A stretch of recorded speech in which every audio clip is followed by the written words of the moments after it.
Imagine standing in the middle of a battlefield, hearing the thunder of approaching panzer tanks. The ground shakes, dust rises, and you know that your rifle and grenades are useless against the steel monster rolling toward you. Suddenly, a soldier next to you lifts a strange tube onto his shoulder, fires a rocket, and in seconds the invincible tank erupts in flames. That single moment changed. At the beginning of World War II, German armor represented both fear and inevitability on the battlefield. The sight of panzer divisions rolling forward was more than just a military advance. It was psychological warfare. Town after town fell as these steel beasts crushed resistance under their tracks.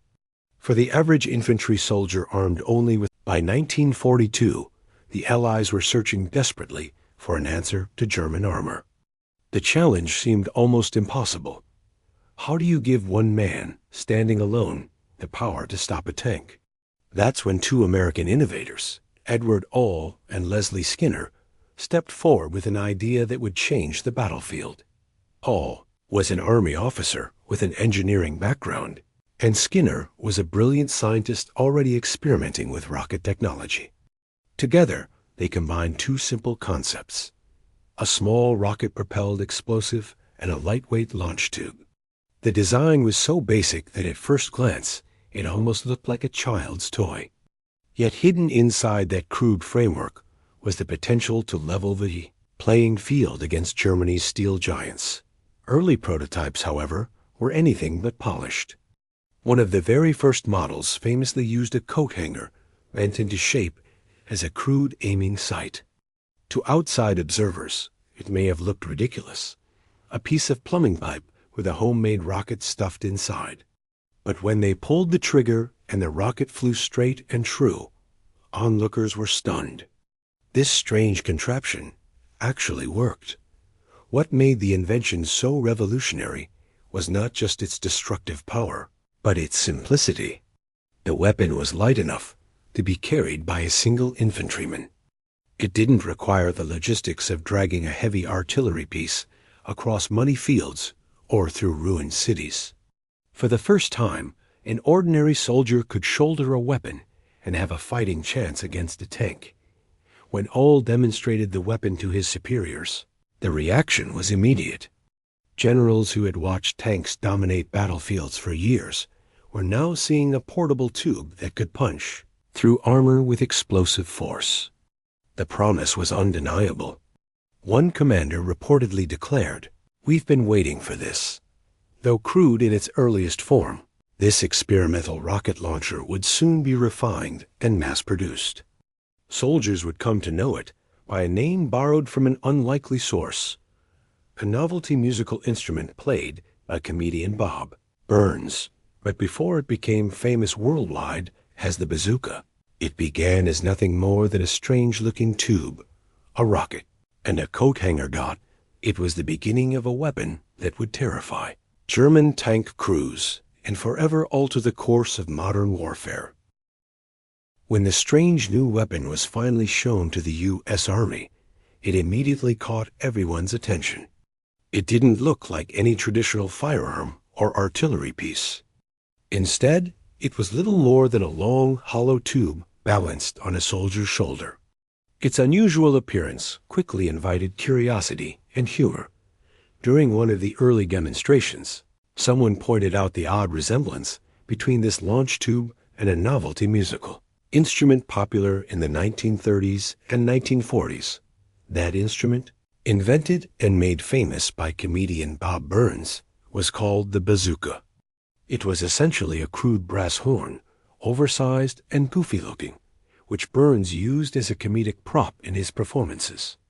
When compared side by side, the Army's new rocket launcher looked almost identical, just without the comedy routine.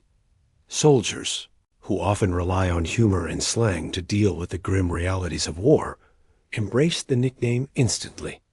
Calling it the bazooka felt natural, easy to remember, and even a little bit amusing.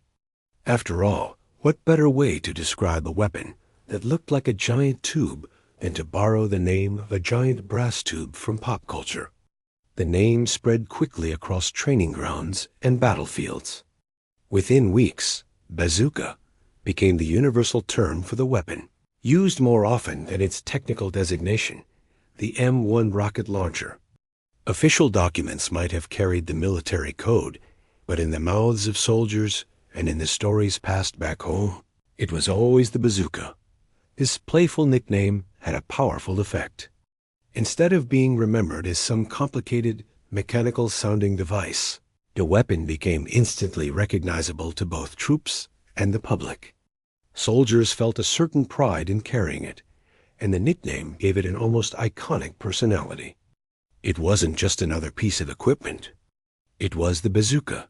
The very word evoked power, surprise, and a touch of American ingenuity that little did anyone realize that this humorous name, borrowed from a comedian's stage prop, would one day strike fear into German tank crews across Europe.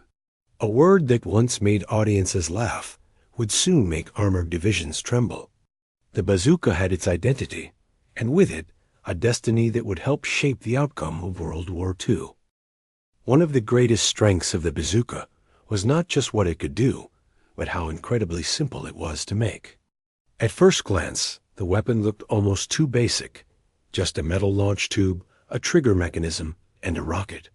Yet behind that simplicity lay a genius design that could be produced quickly, cheaply, and in enormous numbers, exactly what a world at war demanded.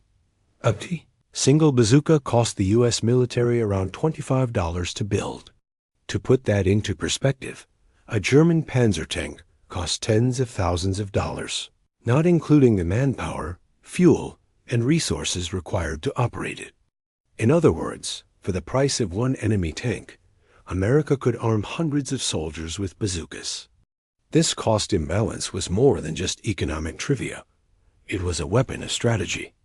It meant that no matter how many tanks Germany rolled off its assembly lines, America could counter with swarms of infantry carrying these humble rocket launchers. Even better, the bazooka required no rare or exotic materials. Unlike tanks or heavy artillery, which demanded specialized factories and months of labor, bazookas could be produced in ordinary workshops with standard metal and components. America's vast industrial capacity, the same factories that churned out cars, trucks, and planes, could be swiftly adapted to make rocket launchers. By 1943, thousands of bazookas and their rockets were being shipped overseas every single month. This scale of production gave the Allies something priceless: reliability. A weapon is only as useful as its availability, and with the bazooka, soldiers never had to worry about shortages. Frontline units could count on receiving replacements, spare parts, and fresh rockets whenever they needed them. More importantly, the bazooka's simplicity made it easy to train soldiers quickly. A recruit could learn how to fire it in a matter of minutes. In a war where time was everything, this was a decisive advantage. While Germany invested heavily in complex tanks and weapon systems, America armed ordinary infantrymen with a tube that could level the battlefield. In the end, the bazooka was more than just a clever invention. It was a triumph of industrial strategy. Its low cost and mass production turned it from a quirky prototype into a weapon that every soldier could carry and every German tank crew had to fear. The bazooka's baptism of fire came in North Africa, late 1942, during Operation Torch, the Allied invasion of Vichy-controlled Morocco and Algeria. For the first time, American troops faced the challenge of German armor on a large scale, and they carried with them this brand new weapon that many had never even fired before. In fact, when the bazookas arrived, a surprising number of them were still sealed in wooden crates. Soldiers often opened the boxes on the docks, or even on the battlefield, staring at the strange tubes with little idea of how they worked. Training manuals were scarce, and instructors were almost non-existent. Many infantrymen had to figure out the weapon themselves, sometimes only minutes before combat. The harsh desert climate made things worse. The extreme heat, sand, and dust clogged firing mechanisms, and damaged rocket propellants. Early models were far from perfect, and a frustrating number of rockets failed to ignite or sputtered out before reaching their targets. In the chaos of battle, these failures could be deadly, leaving soldiers exposed with little defense against oncoming armor. But when the bazooka did work, it left a lasting impression. For German tank crews who had grown accustomed to rolling through infantry lines without fear, the sudden blast of a shoulder-fired rocket was a shock. A tank that had seemed untouchable only moments before could be crippled or destroyed by a weapon carried by a single man. The psychological effect was enormous. Soldiers on both sides quickly realized that the rules of armored warfare had changed. Reports from North Africa spread quickly. Soldiers spoke of the bazooka with both frustration and awe. Frustration at its early flaws, but awe at the power it gave them when it functioned properly. Commanders recognized its potential, and engineers immediately began working on improvements to make the weapon more reliable in extreme conditions. North Africa was far from a flawless debut, but it proved a critical point. The bazooka could stop a tank. That fact alone made it a game-changer. From the deserts of Africa to the fields of Europe, the weapon's reputation would only grow. What began as a crude prototype had now entered the global stage, and the Germans had taken notice. 6. Specs and capabilities. The first M1 bazooka was striking for how much power it packed into such a simple package. Weighing just over 13 pounds, it was light enough for a single soldier to carry and quick enough to be brought into action with minimal fuss. Its barrel measured roughly 54 inches, and it fired a 2.36-inch rocket that used a shaped charge warhead, a design that focused explosive energy into a jet capable of punching through armor. At combat ranges, that translated into roughly 3 inches of penetration, enough to wreck or seriously disable most light and medium German armor of the early war years. That combination, portability plus a shaped charge, changed the dynamics on the ground. Instead of waiting for artillery or anti-tank guns to arrive, an infantry squad could engage armored vehicles on the spot. A bazooka team usually consisted of 2 men, one to aim and fire, and another to reload and watch for threats. Reloading was simple. The rocket slid in from the rear, and the firer could be ready again in a matter of seconds. In skilled hands, a well-drilled crew could fire multiple shots in rapid succession. Of course, the weapon had limits.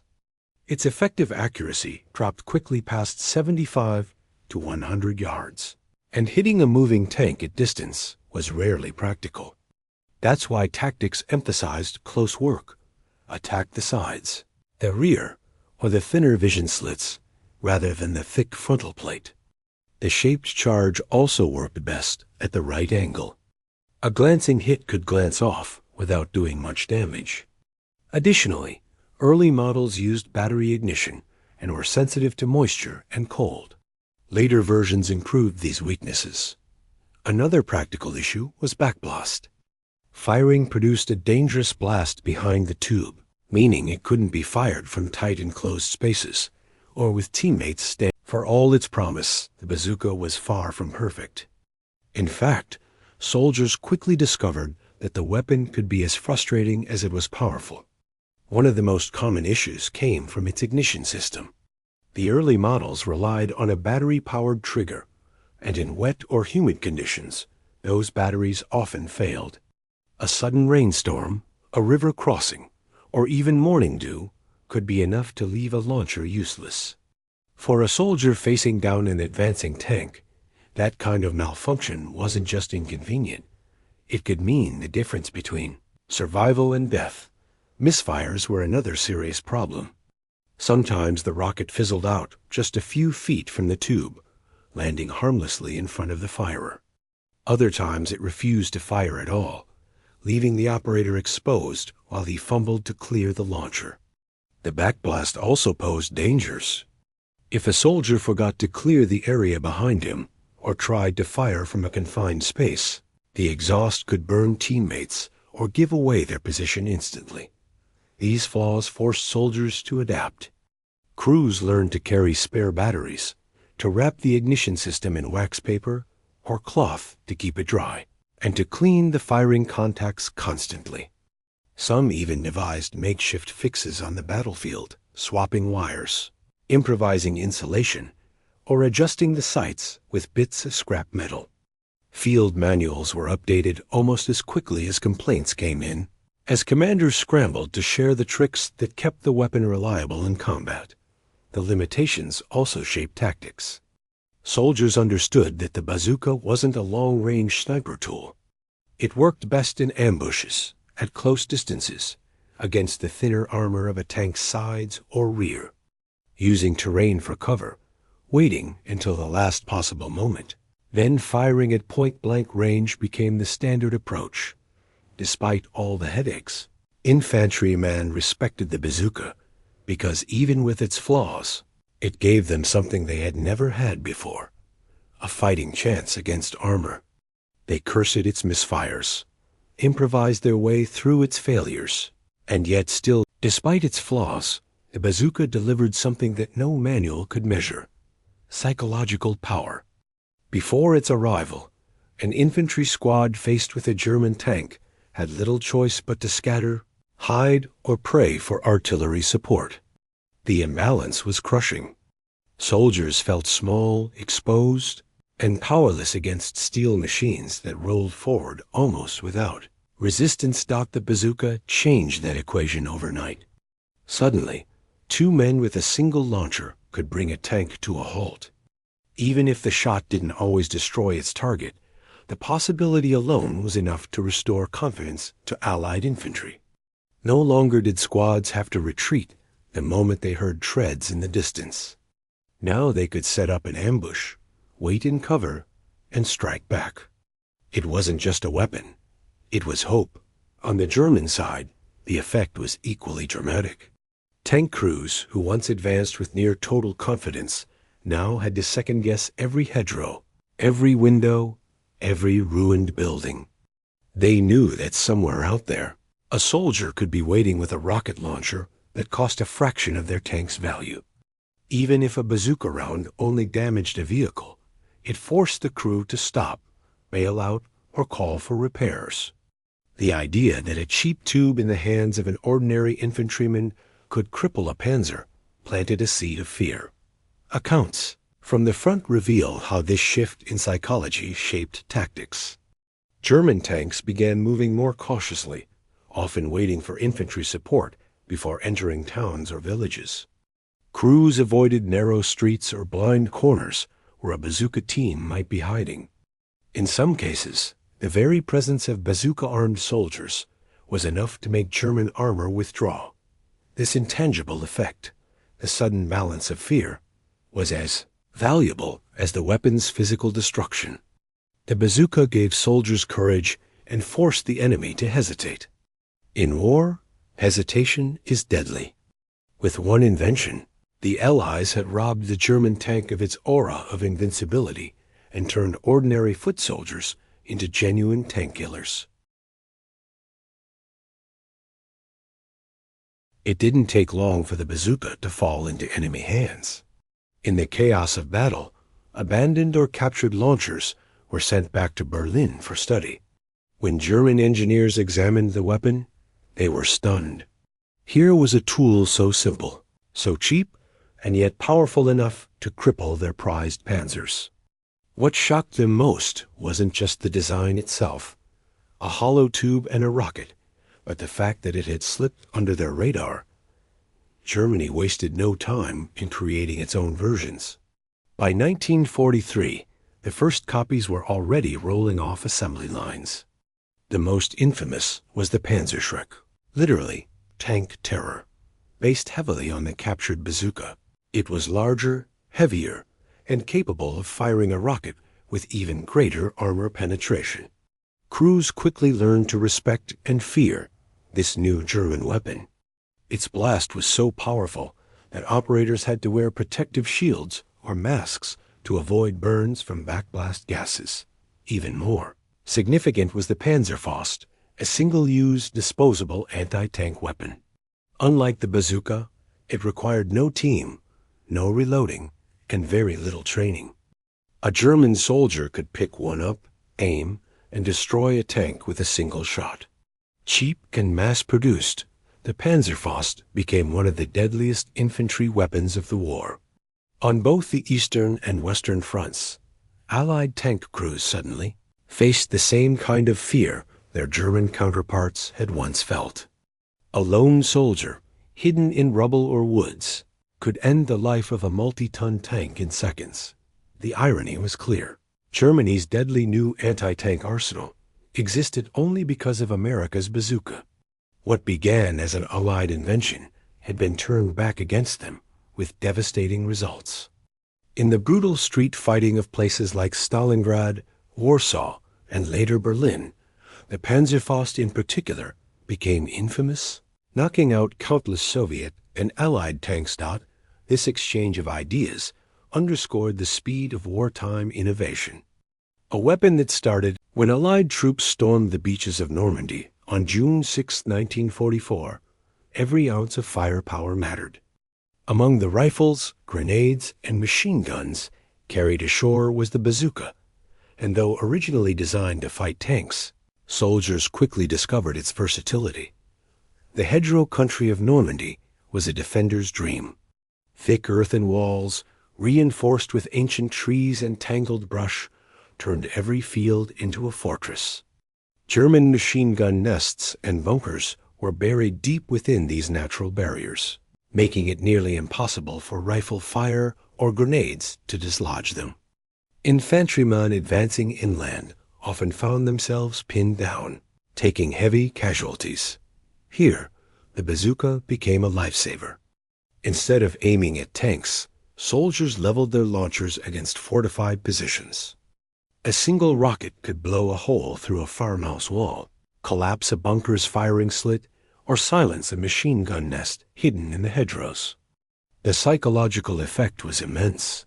Defenders who thought themselves untouchable behind stone or concrete suddenly faced the terrifying blast of high explosive rockets.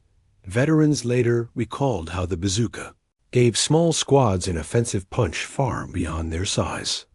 A two-man team armed with the weapon could change the tide of a firefight, blasting open paths where none seemed possible. Some units even improvised, firing rockets through windows or into barns where German troops had taken shelter. Against stubborn resistance, the bazooka was often the difference between being pinned down for hours or breaking through in minutes. The weapon also proved effective against enemy vehicles beyond tanks. Half-tracks, armored cars, and even supply trucks could be disabled with a single shot, cutting German mobility and supply lines. This adaptability made the bazooka one of the most valued tools in the harsh fighting across Normandy. By the time the Allies pushed inland as the war dragged on and fighting shifted from open fields to the rubble of towns and cities, the battlefield changed, and so did the way soldiers used the bazooka. Narrow streets, tall buildings, and hidden alleys turned once invincible German tanks into giant steel coffins, vulnerable to surprise attacks. In these urban battlegrounds, infantrymen discovered that the bazooka was perfectly suited for ambushes. From the second story of a shattered building, or crouched inside a shadowy alley, two-man teams could wait silently as the rumble of panzer tracks echoed closer. With nerves of steel, they held their fire until the enemy tank rolled directly into range. At point-blank distance, even the thick armor of later German models could be pierced with deadly accuracy. A single rocket could disable a massive machine that once ruled the battlefield. Confined streets of Europe's towns became killing grounds. Tanks that had been symbols of terror in the countryside now found themselves vulnerable, hemmed in by stone walls and narrow lanes. Soldiers recalled how a well-placed rocket, fired from above or from the flank, could ignite fuel or ammunition, turning the armored beast into a blazing wreck. Sometimes the weapon was used not only against the tank itself, but also to blast apart roadblocks or barricades the Germans had erected to choke Allied advances. Creativity of bazooka teams knew few limits. Some fired from basements, aiming upward into the weaker undersides of tanks. Others lured enemy armor into choke points where they had prepared multiple ambush positions. The weapon's portability allowed it to be carried quickly through alleys, giving infantry the flexibility to strike and then disappear before the enemy could retaliate. German crews, once so confident, grew increasingly wary.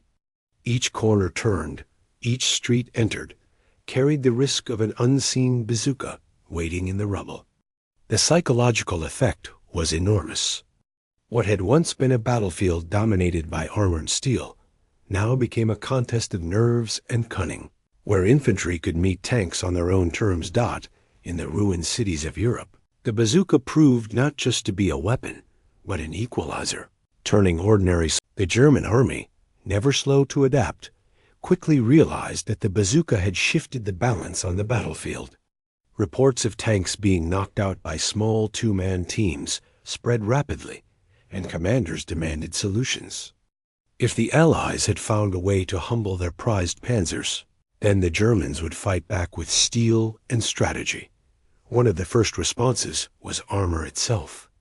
Newer panzer models rolled out with thicker plates, designed to resist the penetration of shaped charge warheads.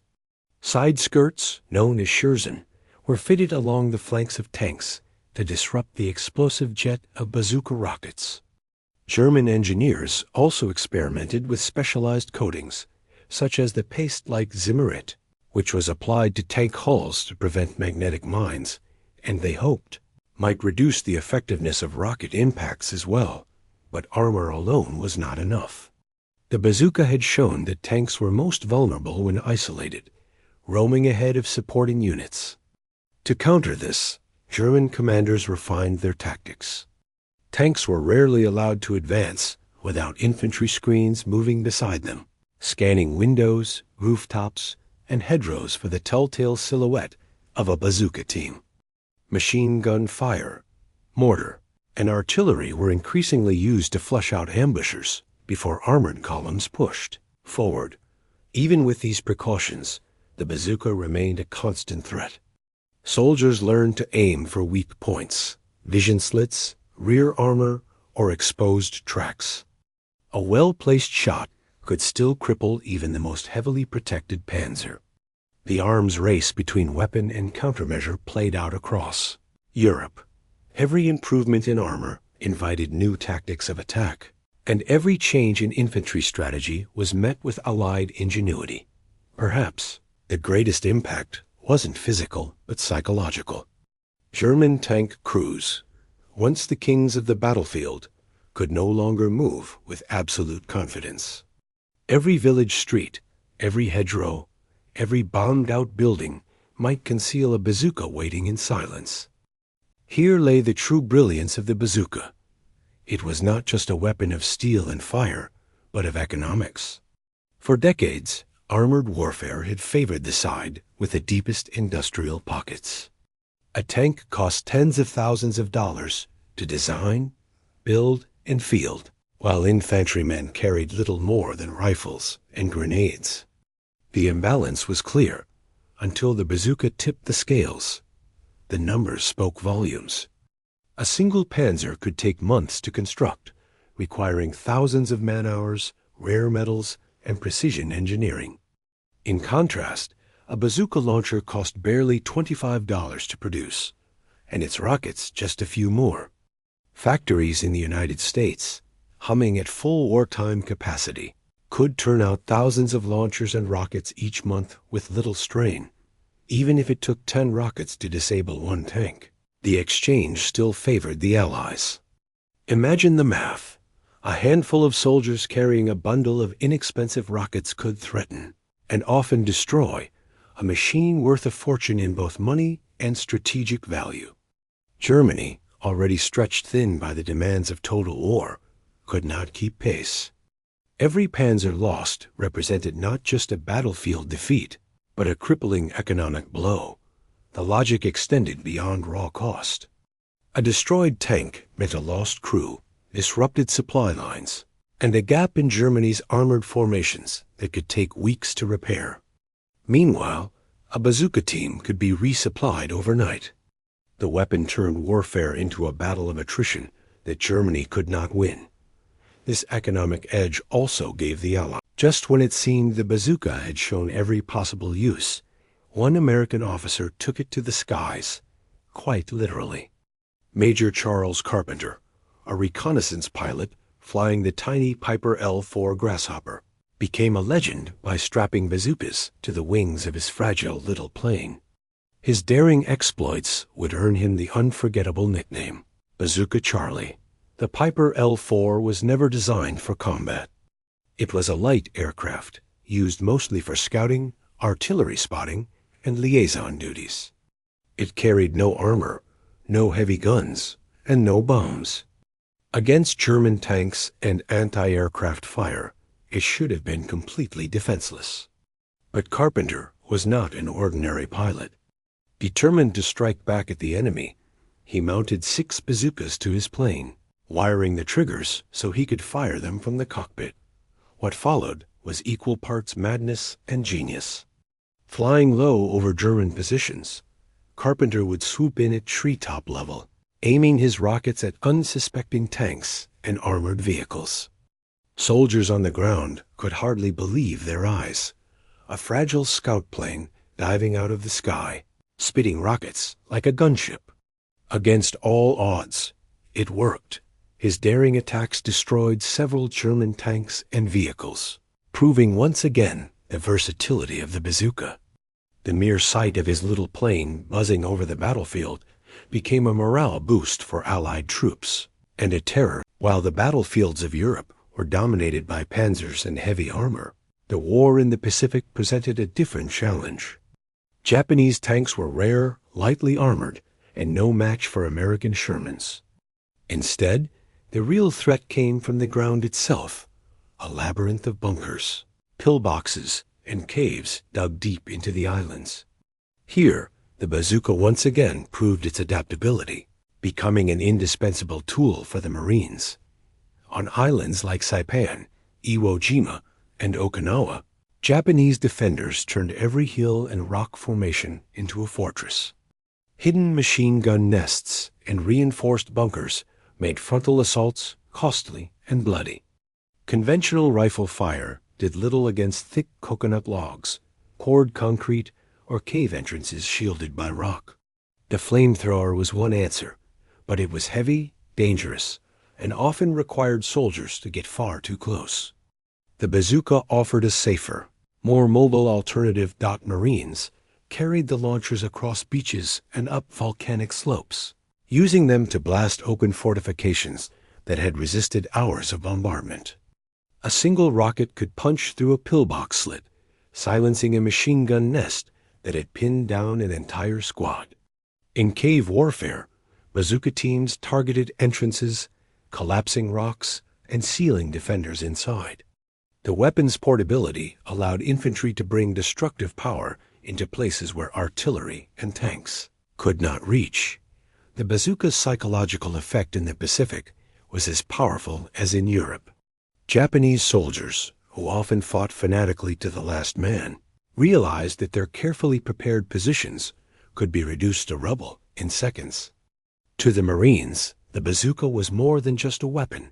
It was a lifeline, turning impossible assaults into survivable victories. By the end of in December 1944, the forests of the Ardennes erupted in chaos as Hitler launched his last great gamble, the Battle of the Bulge. Blanketed the landscape. Temperatures plunged below freezing, and American soldiers found themselves caught off guard by a massive German counteroffensive. Amid the bitter cold, the bazooka was once again called upon to hold the line against waves of German armor. But the freezing weather revealed a new and dangerous flaw. The bazooka's ignition system relied on a battery-powered trigger, and in the sub-zero conditions of the Ardennes, those batteries often failed. Soldiers who should have been preparing their shots instead fumbled with frozen wires and unresponsive triggers, their lives depending on a stubborn piece of equipment that refused to fire. A malfunction in such moments could mean the difference between survival and being crushed beneath the treads of a panzer. Necessity, however, breeds invention. Resourceful infantrymen devised field fixes on the spot. Some kept batteries warm inside their clothing until the last possible moment, pressing them into the launcher only seconds before firing. Others improvised with makeshift wiring to bypass the failing components. These fixes were far from perfect, but they allowed the bazooka to keep fighting when it was needed most. The bazooka was not the only weapon of its kind in World War II. Every major power sought to give its infantry a way to challenge tanks, and each approached the problem differently. The British fielded the PIAT, a clumsy, spring-loaded launcher that hurled a bomb with brute mechanical force. It was powerful and could penetrate thick armor, but it was heavy, awkward to reload, and infamous for injuring the very men who fired it. Few soldiers loved the PIAT, though it earned respect for its raw destructive power. The Germans, quick to adapt, developed the Panzerfaust and Panzerschreck after capturing and studying American bazookas. The Panzerfaust was a simple, disposable launcher, cheap to make, devastating at short range, but limited to a single shot. The Panzerschreck, meanwhile, was essentially a heavier version of the bazooka, capable of firing larger rockets with fearsome armor-piercing capability. Both weapons became deadly on the battlefields of Europe, especially when wielded by experienced German infantry against advancing Allied armor. The Soviets, too, had their solutions.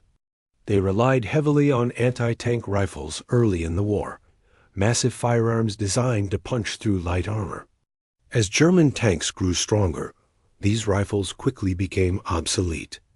Later, the Red Army adopted captured Panzerfausts in large numbers, recognizing their effectiveness in close combat. Against these rivals, the bazooka carved out its own niche. It was light enough for a single soldier to carry, simple enough to be operated with minimal training, and, thanks to America's industrial might, available in staggering numbers. While other nations struggled with shortages or complex designs, the United States could flood battlefields with thousands of launchers and millions of rockets. This combination of portability, speed, and sheer availability gave the bazooka an edge. A single squad could carry multiple launchers, ensuring that armored threats could be met anywhere, anytime. Unlike the PIAT, World War II ended, but the bazooka's story did not. Engineers took the lessons learned from Europe and the Pacific and set about correcting the flaws of the original design. The result was the M20 Super Bazooka, a larger, more powerful weapon introduced in the late 1940s. With a 3.5-inch rocket and improved firing system, it offered far greater armor penetration than its wartime predecessor. The bazooka had grown up, ready to meet the challenges of a new conflict. That conflict came quickly. In June 1950, North Korean forces stormed across the 38th parallel, armed with Soviet-built T-34-85 tanks, the same tanks that had smashed through Hitler's armies on the Eastern Front. Against these steel beasts, the old 2.36-inch bazooka was useless. American infantry discovered, often with horror, that their weapons bounced harmlessly off the sloped armor of the T-34s. For a brief, terrifying moment, it seemed the lessons of World War II had been forgotten. Then the Super Bazooka arrived. Rushed to the front lines, it immediately changed the battlefield. Its rockets could punch through the armor of the T-34, restoring balance between infantry and tanks. Suddenly, small squads of American and United Nations troops could once again stand their ground against armored assaults. Stories spread of desperate defenders holding villages and roadblocks with nothing more than their bazookas, halting columns of tanks that had once seemed unstoppable. The Korean War reaffirmed the importance of lightweight. The bazooka's influence did not end with the close of the Korean War. In fact, its greatest legacy may lie not in the battles it fought, but in the weapons it inspired. The simple principle behind it, a man-portable launcher, firing a rocket capable of destroying armor, became the foundation for a whole new generation of infantry firepower. The Soviet Union took the idea and ran with it. Their engineers developed the RPG, or rocket-propelled grenade, which combined the bazooka's concept with Soviet preferences for rugged, low-cost simplicity. The RPG-2, and later the RPG-7, would spread across the world, arming revolutionaries, insurgents, and armies alike. From Vietnam to Afghanistan, from the Middle East to Africa, the RPG became one of the most iconic weapons of the 20th century. And it owed its lineage directly to the true power of the bazooka was never just in the explosions it caused or the tanks it destroyed. It was in the idea it represented. A simple tube, firing a modest rocket, had brought down the mighty symbols of German engineering. The illusion of invincibility, that tanks could roam freely across the battlefield, unstoppable by ordinary infantry, was shattered forever. The psychological shock was immense. Suddenly, the balance of power tilted. No longer did soldiers with rifles have to scatter before the approach of armor. With a bazooka on their shoulder, they could stand and fight. For the first time in history, tanks were forced to fear the infantry, not the other way around. This wasn't just a tactical shift. It was a turning point in modern warfare. The genius lay in its simplicity. Industrial giants like Germany had poured vast resources into designing and producing complex machines of war. Yet here was America's answer: cheap, fast, mass-produced firepower. The bazooka proved that practicality could defeat sophistication, that ingenuity could counter brute force. It was a victory not only of technology, but of philosophy, a reminder that sometimes the simplest tools, in the right hands, can change the course of history. And its legacy endures. From the hedgerows of Normandy to the mountains of Korea, from the jungles of Vietnam to conflicts that still smolder today, the descendants of the bazooka continue to shape battlefields around the globe. The principle it introduced, giving ordinary soldiers extraordinary power, remains one of the defining features of modern war. The bazooka was more than a weapon. It was a message. No machine, no matter how advanced, is beyond reach. And that message echoes still. If you enjoyed this deep dive into one of World War II's most game-changing weapons, don't forget to like the video, subscribe to the channel, and hit the notification bell. We'll continue exploring the hidden stories, forgotten innovations, and turning points that shaped history's greatest conflict. The next chapter might surprise you even more. Video description. Discover the untold story of the bazooka, the simple yet revolutionary weapon that changed the course of World War II. From its humble invention by Edward L. and Leslie Skinner to its devastating impact on German tanks, this video explores how a lightweight, shoulder-fired rocket launcher gave ordinary soldiers the power to stop Hitler's armored divisions. Experience the bazooka's journey across the battlefields of North Africa, Normandy, and the Pacific. Learn how it reshaped infantry tactics, boosted morale, and inspired deadly German countermeasures like the Panzerfaust and Panzerschreck. See how ingenuity and simplicity triumphed over industrial might. From early prototypes to mass production and its enduring legacy in Korea, Vietnam, and modern warfare. If you're fascinated by forgotten weapons, battlefield innovation, and turning points of history, this deep dive will shock, surprise, and educate. Don't forget to like, subscribe, and hit the notification bell so you never miss another story from history's most pivotal moments.